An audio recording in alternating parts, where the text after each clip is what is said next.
Ya tuvieron a bien presentarme pues con una gran personalidad antes, la talla de los conferencistas anteriores. Espero que no opaquen mi sencilla presentación, pero de veras esperamos en Dios que esta charla les traiga algún beneficio importante, sobre todo para sus pacientes con el diagnóstico de insuficiencia cardíaca.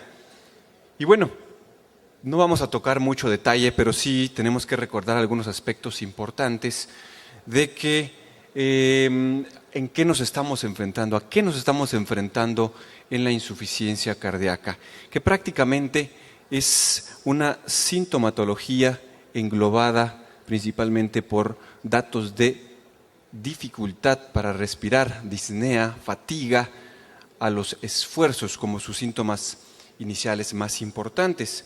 Pero debemos recordar que prácticamente estamos viendo en un paciente con insuficiencia cardíaca la punta del iceberg, y si retrocedemos en el tiempo podremos ver que estos pacientes tuvieron años o décadas atrás la presencia de factores de riesgo cardiovascular activos o con un diagnóstico poco claro.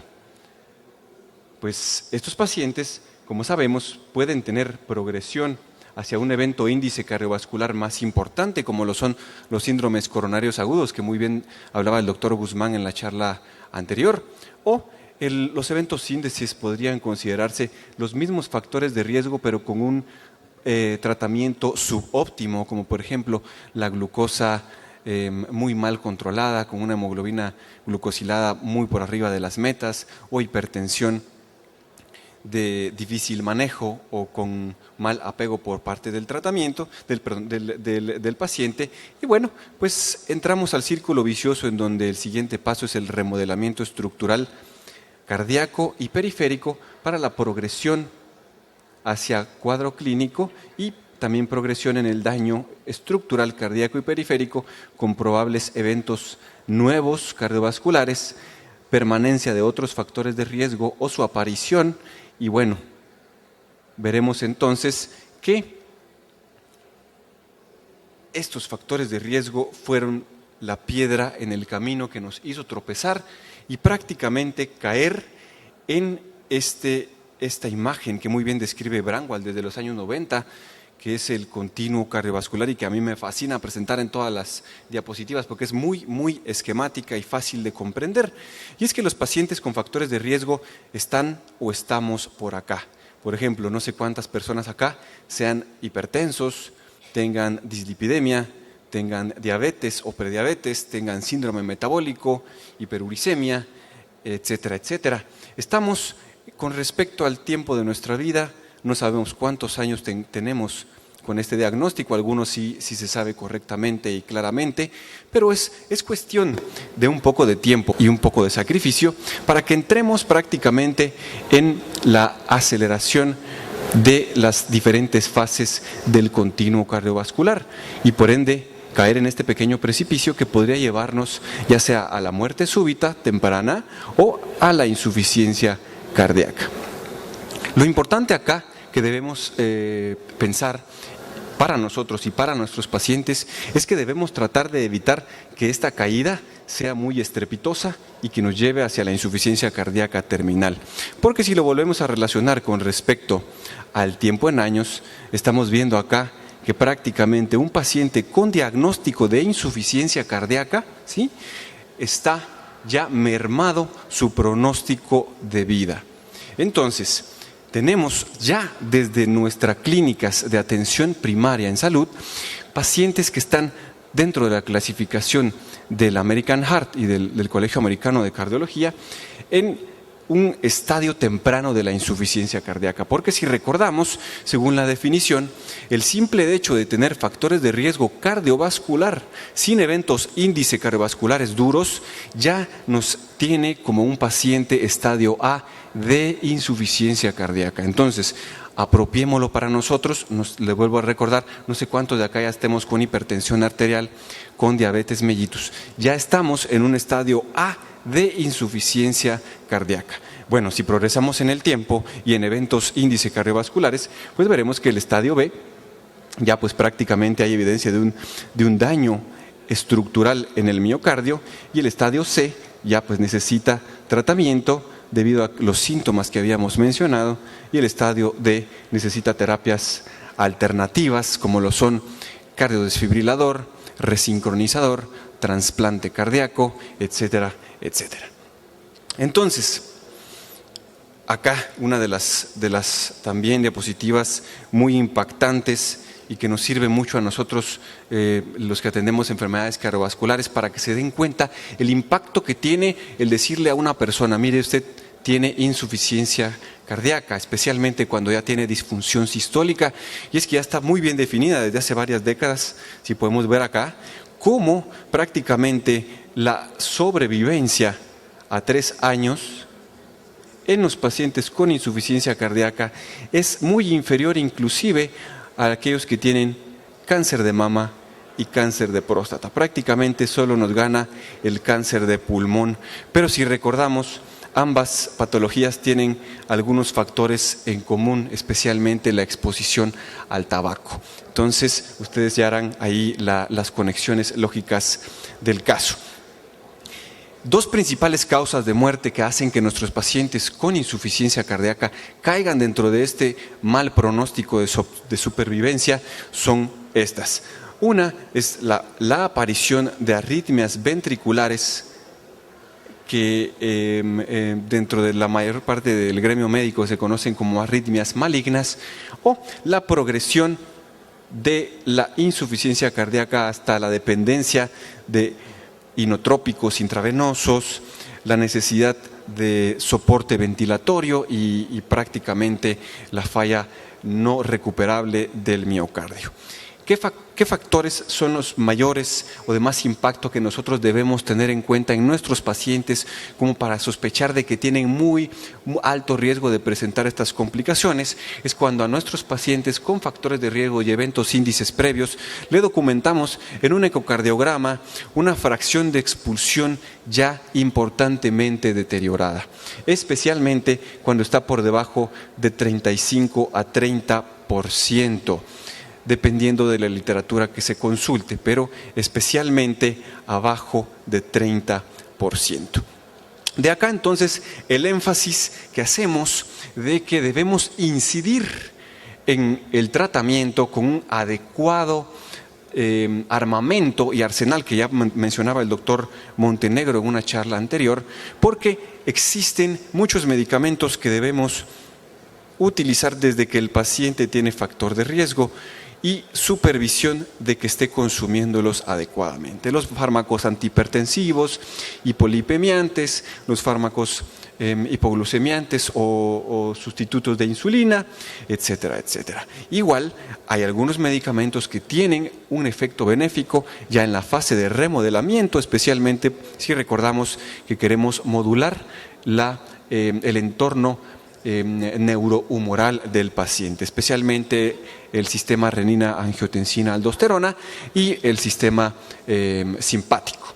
También tenemos medicamentos que nos van a mejorar el cuadro clínico y también que nos van a disminuir o enlentecer la progresión.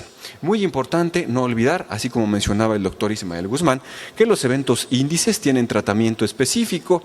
Ya mencionaba muy bien los tratamientos de elección como primera línea o los tratamientos intervencionistas o ya sea de perfusión a través de medicamentos. Pues bueno, también algo que vamos a tomar muy rápidamente acá son los efectos que tienen los dispositivos que mejoran la sincronía de contracción del ventrículo izquierdo y además aquellos que van a rescatar en algún momento dado al paciente que presenta alguna arritmia importante o que tiene riesgo de que presente estas arritmias, perdón. Y bueno, entonces, ¿qué logran los dispositivos eléctricos en la insuficiencia cardíaca? Vamos a hablar principalmente de 2 tipos: los cardiodesfibriladores implantables, que se refieren a la estimulación de dos cámaras porque tienen un efecto tanto de marcapaso para rescatar al paciente que está utilizando ya cronotrópicos negativos que muchas veces se tienen que combinar como amiodarona, betabloqueadores, calcio antagonistas, digoxina, etc. Y además tienen un efecto de inhibir a través de protocolos ya establecidos, aparición de taquicardia ventricular que generalmente debe durar más de 3 segundos para que éste intervenga, o cuando el paciente tiene una muerte súbita por fibrilación ventricular. Estos son los dos efectos más importantes de aplicar cardiodesfibriladores implantables. Ahora, la terapia de resincronización del ventrículo izquierdo trata de hacer que la calidad de la contracción del ventrículo izquierdo, tanto comparando las paredes ventrículo izquierdo en sus diferentes segmentos, ya sea pared anterior, apical, lateral, septal e inferior, también tengan una sincronía adecuada o lo más fisiológica posible con respecto a la contracción auricular. Por eso es que vamos a obtener dentro de los pacientes estos principales beneficios, los cuales son la mejoría de los síntomas de la insuficiencia cardíaca, especialmente medidos a través de la caminata en plano durante 6 minutos, que aproximadamente los mejores estudios reportan hasta un 22% de distancia que pueden recorrer más en pruebas de control después de utilizar este dispositivo. Igualmente, si medimos la tolerancia pico al esfuerzo a través de gases expirados o a través de equivalentes metabólicos en una prueba de esfuerzo con banda, tiende a haber una mejoría inclusive hasta del 8%. Por ende, existe una mejoría en la calidad de vida por lo menos en una tercera parte de los pacientes. Además, se ha encontrado ya en algunos estudios, los más recientes, que existe en algunos casos detención de la progresión de la enfermedad e inclusive en algún pequeño porcentaje regresión. Esto se le llama pacientes que son hiper o sobre respondedores a la terapia de resincronización cardíaca. La principal limitante que nos topamos en nuestros países de Latinoamérica, inclusive en México, que fue donde nosotros nos entrenamos, es el costo de estos dispositivos. Prácticamente dentro de nuestro sistema de salud, inclusive el Seguro Social, es un poco difícil obtener este tipo de tratamientos.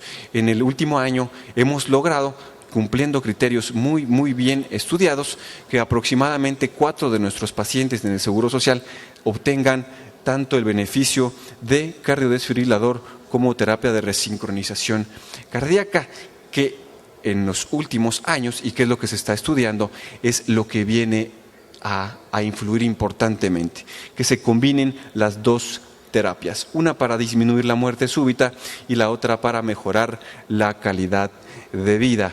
¿Cuánto es el costo? El costo de un dispositivo de estos pueden ir aproximadamente en $60,000, incluyendo los cables y el procedimiento de colocación. Aparte, el seguimiento que tiene que tener el paciente de supervisión de no tener ninguna complicación y modificación de los parámetros. Bueno, ¿qué sujetos con insuficiencia cardíaca que tienen disfunción sistólica son candidatos para este tipo de dispositivos? Ya mencionábamos que tienen que tener una fracción de expulsión menor de 30 a 35%, específicamente para poder optar a un cardiodesfibrilador implantable. Idealmente debería tener cualquier etiología, o si tiene una etiología diagnóstica o una cardiopatía isquémica aguda reciente, para poder colocarse un aparato de estos debería tener por lo menos más de un mes del último evento.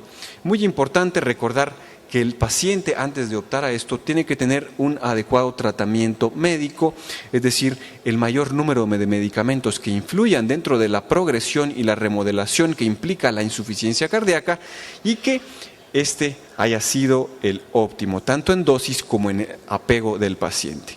Lo otro es que el paciente debería estar en clase funcional 2 o 3 y que al menos el paciente no tiene ninguna otra comorbilidad que le reduzca su expectativa de vida a menos de un año. Esto es como prevención primaria, es decir, pacientes con estas características que no han tenido arritmias ventriculares malignas documentadas, pueden ser candidatos elegibles según las guías tipo 1A. Ahora, si un paciente ya tiene, aunque sea una característica de estas asociada a una arritmia ventricular maligna ya documentada, entonces se vuelve una indicación absoluta para una prevención secundaria de muerte súbita. Y entonces para resincronización cardíaca son pacientes muy parecidos, también de 30 a 35% la fracción de expulsión del ventrículo izquierdo, pero acá la clase funcional tiene que estar un poco más deteriorada. Debe permanecer con clase funcional 3 a 4 de la New York Heart Association, inclusive teniendo un tratamiento farmacológico óptimo, que al menos debería combinar uno de los fármacos moduladores del sistema renina-angiotensina, dosis lo más adecuadas de beta bloqueadores, digoxina, diuréticos y, si es etiología isquémica, nitratos o ranolacina. Además, otro criterio muy importante que no debe perderse es que debe demostrarse una disincronía intraventricular, ya sea por ecocardiografía o al menos por un registro electrocardiográfico, que en los últimos artículos nos piden que al menos sea un ancho del complejo QRS, una duración de mayor de 130 milisegundos. Bueno, pero ¿cómo podríamos llegar un poco más allá, ya que sabemos que estos dispositivos pueden mejorar tanto la sobrevida por muerte súbita o mejorar mucho sus síntomas, teniendo en cuenta que estos dispositivos son muy costosos? Pues bueno, pues lo principal es que deberíamos trabajar en equipo, en tratamiento multidisciplinario, para que nuestros pacientes con insuficiencia cardíaca que vienen por este camino, pues bueno, no vayan a llegar a consecuencias nefastas muy pronto. Pues bueno, seguir con el tratamiento farmacológico y buscar algunos tratamientos alternativos que podrían ser de mucho beneficio. Acá mencionamos un registro muy importante que se lleva a nivel intercontinental, que reportó recientemente en el año 2012 el impacto que puede tener tanto de forma individual cada uno de los tratamientos farmacológicos como los no farmacológicos en un paciente con insuficiencia cardíaca. Esto lo pueden buscar, es de libre acceso en Internet, es el registro de seguimiento de corte que se llama IMPROVE-HF, es como la corte de Framingham que llevan en los Estados Unidos para la evolución de los factores de riesgo cardiovascular. Acá lo que nos interesa marcarles es que en el análisis individual, por separado de cada una de las intervenciones que se pueden hacer, tanto farmacológicas como no farmacológicas, vemos que todas, excepto el uso de antagonistas de aldosterona, en este registro, todas excepto pareció mejorar la supervivencia de nuestros pacientes. Esto, pues viendo aquí la muestra de seguimiento, más de 15,000 pacientes con un seguimiento a 2 años. Vemos acá, ya en el análisis multivariado, cómo fueron agregando los medicamentos y las distintas terapias no farmacológicas, y vemos cómo el usar únicamente beta bloqueadores en un paciente con insuficiencia cardíaca con disfunción sistólica documentada puede reducir el riesgo de muerte o de evento mayor cerca de un 39%, aunque no utilizáramos moduladores del sistema renina-angiotensina, aunque no utilizáramos ningún otro fármaco ni ninguna otra terapéutica. Eso no quiere decir que solo eso podemos utilizar. Eso quiere decir que si los pacientes no toleran todos los medicamentos, el simple hecho de que al menos utilicemos uno de ellos más otras terapéuticas, pues va a lograr un impacto adecuado. Pues bueno, si, como era de esperarse, el combinar 2 o 3 terapéuticas, pues va reduciendo el riesgo de muerte a 2 años, porque se recuerdan que era el periodo de seguimiento, importantemente. Ahora, la educación en cómo el paciente puede manejar o intervenir en su progresión de la insuficiencia cardíaca en casa, ¿sí?, es importantísima, sobre todo cuando se lleva una supervisión estricta, ya sea en el hospital o en centros especializados, porque a pesar de ya estar utilizando dos grupos de fármacos muy importantes, como lo son estos dos, y las terapias de cardiodesfibrilación o resincronización, pues vemos que el añadir esta educación más específica y más profunda también impactó significativamente en la reducción de muerte, en su riesgo de morir a 2 años.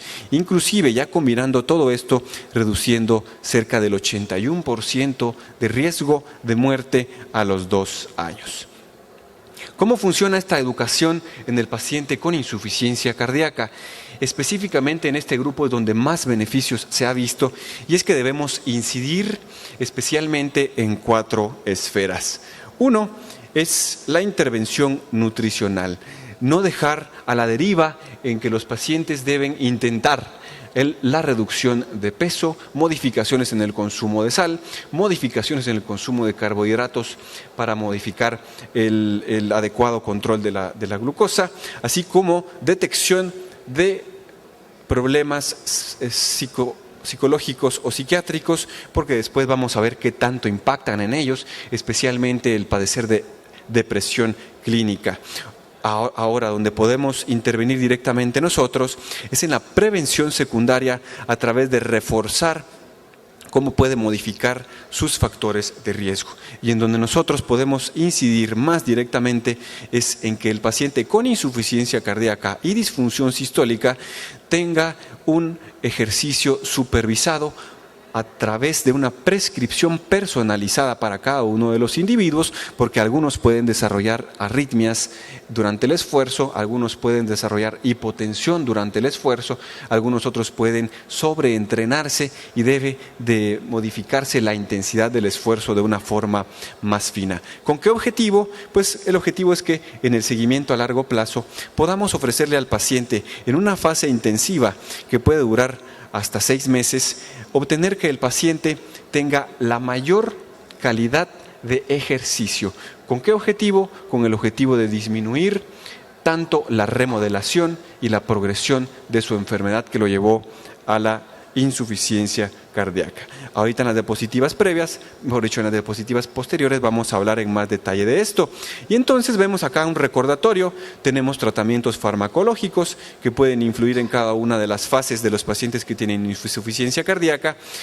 La rehabilitación cardíaca o un ejercicio adecuadamente prescrito para los pacientes con insuficiencia cardíaca se puede empezar desde el estadio A, o de los que tienen riesgo de llegar a tener el síndrome clínico, así como en los que tienen ya un proceso de remodelado o de progresión, sin olvidar que esto no sustituye ni a los fármacos ni a los tratamientos de los eventos índice, tampoco sustituye a los tratamientos de resincronización o de reducción de muerte súbita por descarga eléctrica. Entonces, ¿el por qué? ¿Por qué nos ayuda a evitar esto? Pues bueno, en parte es porque hace que nosotros trabajemos en equipo de una forma más estrecha. ¿Qué podemos lograr entonces? Pues bueno, acá se da un metaanálisis en este grupo de estudios con una corte de pacientes que fue arriba de los 2.000 pacientes, en donde se obtuvo que la media, esto lo pusimos aquí en porcentaje para comparar contra lo que podíamos obtener con la terapia de resincronización cardíaca,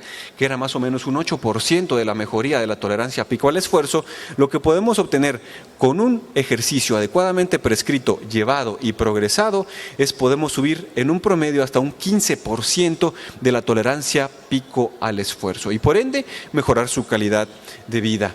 ¿Qué podemos hacer ya en los estudios más recientes en pacientes que ya están tomando una dosis adecuada de betabloqueadores?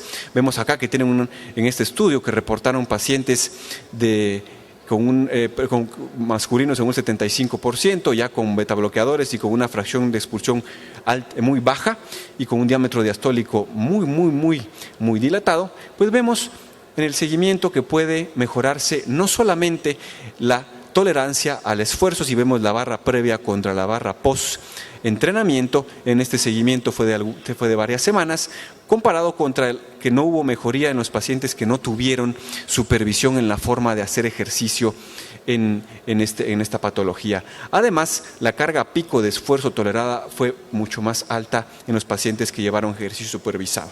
También el diámetro diastólico del ventrículo izquierdo tendió a disminuir, así como la los niveles plasmáticos de péptido natriurético cerebral, un marcador que nos lleva a predecir mortalidad en cualquier patología cardiovascular.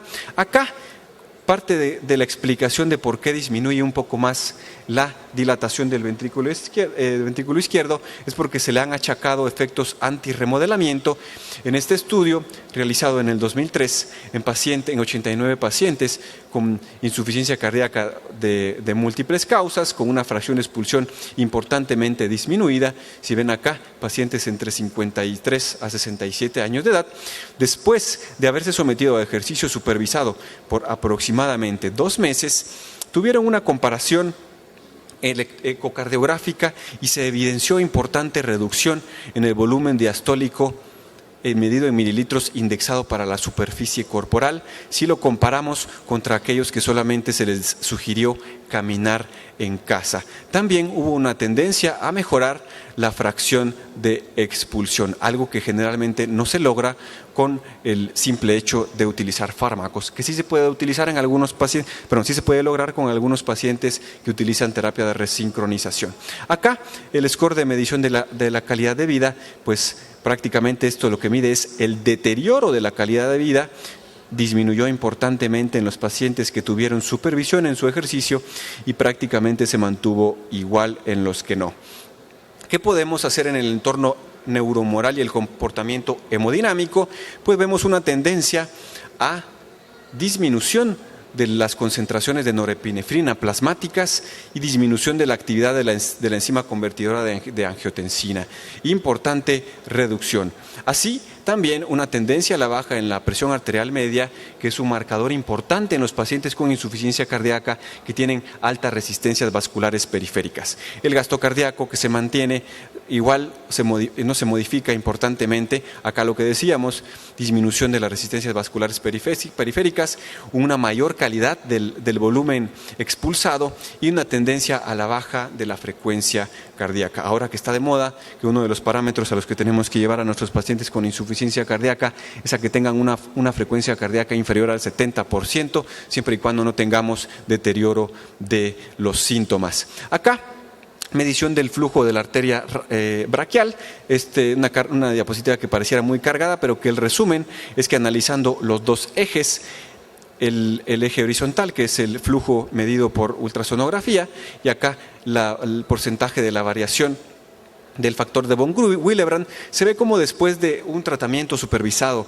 de ejercicio vamos a tener mayor flujo y menor concentración del factor de von Willebrand, que sabemos que es un factor procoagulante para efectos nocivos y trombosis en cualquier lecho vascular de los pacientes con insuficiencia cardíaca. ¿Qué impacto podemos tener en la depresión? Acá me gustaría que veamos este lado de la gráfica. Importantemente, antes de someterse a un programa de entrenamiento que al menos duró 36 sesiones en pacientes con importante disminución de la fracción de expulsión del ventrículo izquierdo, vemos cómo la prevalencia cambia y se reduce importantemente, especialmente en los que no estaban deprimidos. La proporción disminuye. Muy bien, ahora podemos ver también que aquellos que están deprimidos y que tienen muy baja tolerancia al esfuerzo, su curva acumulada de riesgo de fallecer por insuficiencia cardíaca, por cualquiera de las dos causas que habíamos comentado, pues es muy, muy alta. Pero en aquellos que se someten a una supervisión de su entrenamiento y logramos obtener que mejore su estado de depresión y mejore además su tolerancia al esfuerzo, vemos cómo las curvas de riesgo de muerte se separan importantemente desde el primer año. Bueno, otras evidencias, ya falta muy poquito, acá los dos estudios más importantes con respecto a mortalidad. El Extramatch en el 2004 publicado las curvas de aquellos que tenían supervisión en el entrenamiento y aquellos que no tenían supervisión. Las curvas de supervivencia de Kaplan y Meyer pues se separan desde los primeros meses, igual las del riesgo de internarse por insuficiencia cardíaca. Y acá pues mencionar cuáles fueron los que más se benefician más los que están más deteriorados en su tolerancia al esfuerzo, los que tienen más disfunción sistólica y aquellos que tienen etiología isquémica. también aquellos que se sometieron a un proceso de supervisión de ejercicio y entrenamiento más prolongado. Ahora una revisión un poquito más reciente para el año 2012 en Cochrane, perdón, para el año 2010, una revisión de 29 publicaciones, el resumen de todo lo que se obtuvo acá, no solamente el mejorar la mortalidad a largo plazo como más de 12 meses, lo que quisiéramos que quedara en nuestra mente es que solamente el hecho de supervisar, independientemente del buen apego al tratamiento y otras terapéuticas, que el paciente haga bien su ejercicio y lo hayamos logrado progresar al máximo, hace que ganen hasta 1.8 años más de vida, de su esperanza de vida basal. Por eso es que se ha llegado entonces que a las principales sociedades, acá ponemos un ejemplo, hacen que el recomendar que el ejercicio sea entrenamiento supervisado para que el paciente cuando se vaya a casa lo pueda hacer de la mejor manera, en la mejor intensidad, sin correr el mayor riesgo posible. Entonces la principal propuesta, como dijimos, es evitar esto con los componentes que habíamos mencionado de la rehabilitación cardíaca en fases que pueden ser desde el momento en que el paciente está intrahospitalario o fases intensivas con ejercicio supervisado, en donde tenemos ejercicio que mejora el equilibrio, ejercicio que mejora la fuerza, ejercicio que mejora también la tolerancia pico al esfuerzo, así como la modificación de factores de riesgo, mejorar el apego a los medicamentos y el tratar también algunos otros elementos que pudiera influir en nuestro pronóstico. Bueno, entonces, solo esto es para que se lleven a casa. Importante también que para que un paciente pueda entrar a una fase intensiva de ejercicio, idealmente debería tener síntomas estables, no estar muy descompensado respecto a la disnea en las últimas 6 semanas, ¿sí? Lo otro es que las arritmias deben estar bien controladas y al menos tenemos que tener una frecuencia cardíaca promedio menor a 100 latidos por minuto y debe tener un adecuado control de otros factores de riesgo. ¿Cuál es la estrategia principal? Pues nosotros nos vamos por el plan inglés, no nos vamos por muchas vueltas ni por mucho adorno.